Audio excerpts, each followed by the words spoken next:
আমি ৰাইজৰ যিখিনি মৰম আশীৰ্বাদ জুবিনৰ প্ৰতি সদায় মৰম আছিলে সেইখিনি আমি আৰম্ভণিৰ পৰা তেনেকেই আমি স্বীকাৰ কৰিবই লাগিব বা সেইখিনি আমি যদি কেনেবাকে অৱহেলা কৰোঁ তেতিয়াহ'লে সেইটো আমাৰ পাপ হ'ব। গতিকে এতিয়া কায়িকভাৱে নোহোৱাৰ পিছতো জুবিনৰ বাবে সেইটো বস্তু কাৰো মনত নাই যে জুবিন আমাৰ মাজত নাই, জুবিন সদায় আছে আমাৰ মাজত। গতিকে সেইখিনি মৰম আশীৰ্বাদে সদায় উপচাই ৰাখিছে, সেইখিনি আমি অৱহেলিত হ'বলৈ কেতিয়াও দিব নোৱাৰোঁ। সেইকাৰণে মই আহি ত্ৰিপাল টানিব লগা হৈছে। দেখিছোঁ যে বৰষুণত তিতি অক্ষয়বন্তী নুমাই গৈছে, চাকিখিনি নুমাই গৈছে, মানুহে ইমান মৰম সন্মান আদৰত জ্বলোৱা, ইমান উপহাৰ হাতেৰে নিৰ্মাণ কৰি কিছুমানে নিজৰ মানে যিমান পাৰে আটাইতকৈ ভালৰো ভাল বস্তু এটা আনি জুবিনক দিবলৈ চেষ্টা কৰিছে সকলোৱে।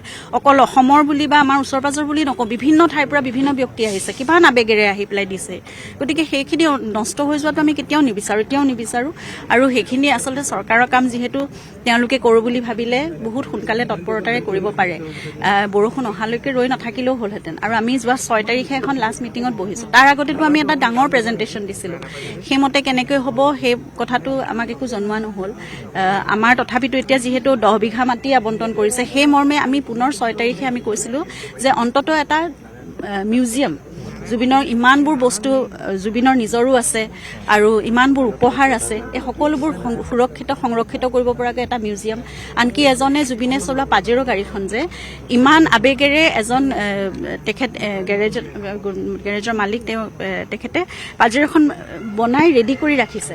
তেওঁ বিচাৰিছে যে তেওঁ নিজেই গ্লাছৰ বক্স তৈয়াৰ কৰিব, বাহিৰত ৰাখিব যেতিয়া মিউজিয়ামটো হ'ব। গতিকে তেনেকৈ বস্তু বহুত সাজু হৈ আছে। জুবিনক ছিংগাপুৰ শেষ যাত্ৰাত অনা সেই কাস্কেটটো আমি খুব সযতনে ৰাখিছোঁ। তেনেকুৱা বহুত বস্তু আছে যিবোৰ বস্তু সেই মিউজিয়ামতহে সংগ্ৰহিত হ'ব পাৰিব আৰু দেশ বিদেশৰ মানুহে সকলোৱে আহি চাব। তাত বহুত আৱেগ জড়িত হৈ থকা বস্তু আছে, জুবিনে ব্যৱহাৰ কৰা বস্তু, এই উপহাৰ সামগ্ৰীসমূহ, এই গোটেইবোৰ বস্তু আমি আচলতে এতিয়া বিচাৰিছোঁ যে অন্ততঃ এটা মিউজিয়াম। সেইদিনাখন 6 তাৰিখে সেইটোৱে ডিচিশ্যন, মানে আমি আমাৰ ফালৰ পৰা আমি সেইটো অনুৰোধ কৰিছোঁ যে মিউজিয়াম এটা, লগত লাইব্ৰেৰী এটা আৰু এখন মুকলি মঞ্চ, জুবিনৰ মানে যিসকল নতুন প্ৰজন্মৰ ল'ৰা ছোৱালী আছে সকলোৱে আহি যাতে তাত জুবিনৰ গীত মাত তেওঁলোকে পৰিৱেশন কৰিব পাৰে, বা নিজৰ কিবা এটা গীত তেওঁলোকে বনাইছে, কিবা এটা কবিতা লিখিছে, সকলোৱে যাতে, বা নাম প্ৰসংগ কৰিছে, প্ৰাৰ্থনা, সকলো যাতে কৰিব পাৰে। সেই কথাবোৰ সোনকালে হ'ব লাগে। আৰু তাতকৈ ডাঙৰ কথা, সুৰক্ষিত কৰিবলৈ যে বাউণ্ডেৰী ৱালখনৰ কথা, ইয়াত পানী নোসোমোৱাকৈ ৰাখিব পৰা কথা, এই কথাখিনি আমি বহুদিনৰ পৰা কৈ আছিলোঁ। আচলতে যথেষ্ট ভূমিৰ প্ৰয়োজন হ'ব, মিউজিয়াম এখন লাগিব,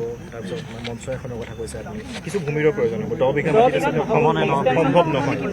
10 বিঘা আচলতে লাগিছিলেতো বেছি, কিন্তু এতিয়া যিহেতু 10 বিঘা আবণ্টন হৈছে, তাৰ ভিতৰত হোৱাকৈ মিউজিয়াম আৰু কাৰণ এই অস্থায়ী যিবোৰ নিৰ্মাণ কৰি থৈছে এই গোটেইখিনি ভাঙি দিব, ভাঙি দি পেলাই এইখিনি গোটেইখিনি ধুনীয়াকৈ লেণ্ডস্কেপিং হ'ব মাজে মাজে। আৰু এটা হয়তো মিউজিয়ামটো হয়তো আমি নিবিচৰা মাল্টি ষ্টৰিত কৰিব লগা হ'ব পাৰে, কাৰণ জেগাটো কম যিহেতু। আৰু এটা মঞ্চখনো এনেকুৱা কোৱা নাই যে বৃহৎ এখন মঞ্চ হ'ব লাগিব, কিন্তু এটা ভাল জোখৰ। গতিকে সেইখিনি নিশ্চয় ইয়াত হ'ব। আৰু মিউজিয়ামৰ লগতে লাইব্ৰেৰীটো বেলেগকৈ কোৱা নাই, তাৰে এটা অংশ হিচাপে। তেনেকৈ সেইখিনি অন্ততঃ ইয়াত লাগিব। সেই কথাখিনি কৈছোঁ, সেইখিনি ইয়াত হ'ব বুলিও তেওঁলোকে কৈছে। আৰু তেওঁলোকে সেইকাৰণে কৈছে যে সেই যিখিনি আমি কম্পনেণ্ট দিছোঁ সেইখিনি জেগাই জেগাই বহুৱাই এটা মানে এখন কি বুলি ক'ব, সেইটো প্লেনিং এখন আমাক সকলোকে দেখুৱাওক, ৰাজহুৱা কৰক, সেইটো গোটেই অসমৰ ৰাইজে দেখক, আমি সকলোৱে দেখোঁ। আৰু তাৰপিছত আমি ক'ব পাৰিম যে এইটো দিশে হ'লে ভাল, এইটো দিশে হ'লে ভাল।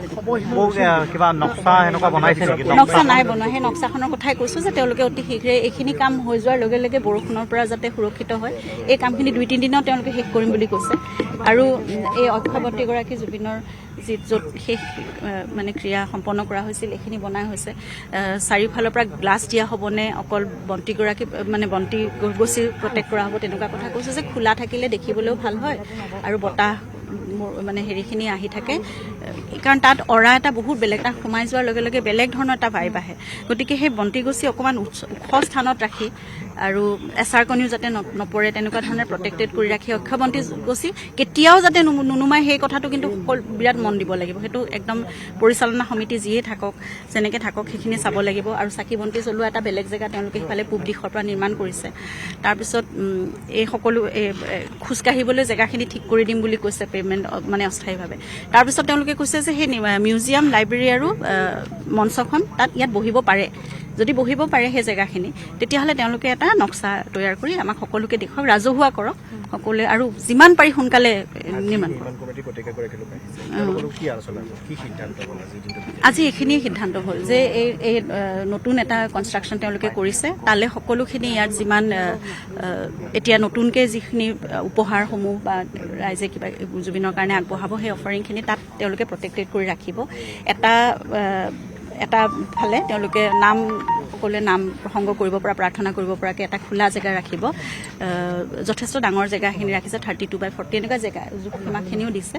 তাৰপিছত 8 ফুট বহল এটা ৰাস্তা তেওঁলোকে সোমাব পৰা কৰি দিব, আৰু তলত সেইখিনি যাতে বোকা নহয়, পানী নহয়, তেনেকুৱা ধৰণে ৰাখিব। চাকি বন্তি জ্বলোৱা জেগাটো পূৰা প্ৰটেক্টেড কৰিব, আৰু এই অস্থায়ী নিৰ্মাণখিনি তেওঁলোকে ভাঙি পেলাব। কাৰণ এইখিনিতো এনেই কৰা হৈছিল তেতিয়া সেই দিনটোৰ কাৰণে, আজি 6 মাহে এইটো ৰাখিব বুলি আমি কোনেও ভবা নাছিলোঁ আচলতে, আৰু তাত কেতিয়াও প্ৰটেক্টেড হৈ থাকিব নোৱাৰে। আৰু যিমানখিনি সামগ্ৰী আছে সেইখিনি আয়ুক্ত মহোদয়ে কৈছে, উপায়ুক্ত মহোদয়ে, যে সেইখিনি তেওঁলোকে সকলোখিনি ভিডিঅ' কৰি সকলো ৰাইজৰ সন্মুখত মানে খোলাখুলিকৈ এখন লিষ্ট বনাব, আৰু সকলো ভিডিঅ' কৰি সকলো দেখুৱাব, আৰু সেইখিনি সুৰক্ষিত স্থানলৈ এতিয়া নিৰ্মাণ কাৰ্য সম্পন্ন হ'বৰ সময়ত সেইখিনি স্থানান্তৰিত কৰি সুৰক্ষিতভাৱে ৰাখিব, আৰু যেতিয়া ইয়াত মিউজিয়াম হ'ব তেতিয়া সকলোখিনি আকৌ তালৈ। কিমান সময় লাগিব বুলি তেওঁলোকে একো সময়সীমা কোৱা নাই। আমিতো যিমান পাৰি সোনকালে সেই কথাটো কৈছোঁ। এই অস্থায়ী কামখিনি হোৱাৰ লগে লগে তেওঁলোকে যাতে গোটেই বাউণ্ডেৰী ৱালৰ কামটো বাউণ্ডেৰী ৱালৰ ফালে হৈ থাকক, আৰু ভিতৰৰ নিৰ্মাণ কাৰ্যটো ভিতৰ ফালে হৈ থাকক। গতিকে চাইমাল্টেনিয়াছলি বস্তুবোৰ হ'ব পাৰে, সেই কথাটোৱে আমি কৈছোঁ।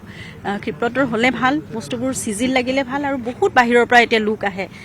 অকলটো এতিয়া এখন সমাধিস্থল আৰু মানে এনেকুৱা হৈ থকা নাই, উপাসনাস্থলী, এখন তীৰ্থস্থান, টুৰিষ্ট স্পট এটা হৈ গৈছে। বিভিন্ন দেশ বিদেশৰ পৰা মানুহ আহে, গতিকে সকলোৱে ভালকৈ দেখি গ'লে আমাৰেই গৌৰৱ সেইটো। আৰু জুবিন গাৰ্গ যিহেতু আমাৰ সকলোৰে স্বাভিমান, আমাৰ গৌৰৱ, গতিকে জুবিন গাৰ্গৰ কাৰণে সিমানখিনি কৰিব পৰাটো মানে আমাৰ ৰাইজৰ বা চৰকাৰৰ সকলোৰে দায়িত্ব থাকিব লাগে। গতিকে সেইখিনিতো ৰাইজে এতিয়া সাজুৱে হৈ আছে। চৰকাৰে যদি নিজে তেওঁলোকে মাটি আবণ্টন কৰিছে, তেওঁলোকৰ মাটি, তেওঁলোকে যদি সেইখিনি দায়িত্ব গ্ৰহণ কৰে তেতিয়াহ'লে নিশ্চয় আৰু খুব সোনকালে কৰিলে ভাল। আমাৰ সকলোৰে সেইটোৱে দাবী, অনুৰোধ, আমাৰ সকলোৱে সেইটোৱে বিচাৰোঁ। আপুনি বিচৰা বাতৰি পাব কেৱল নিউজ 18 এপত। নিউজ 18 এপ ডাউনলোড কৰিবলৈ স্কেন কৰক এই QR কোড। গুগল প্লে ষ্টৰতো পাব এই নিউজ 18 এপ।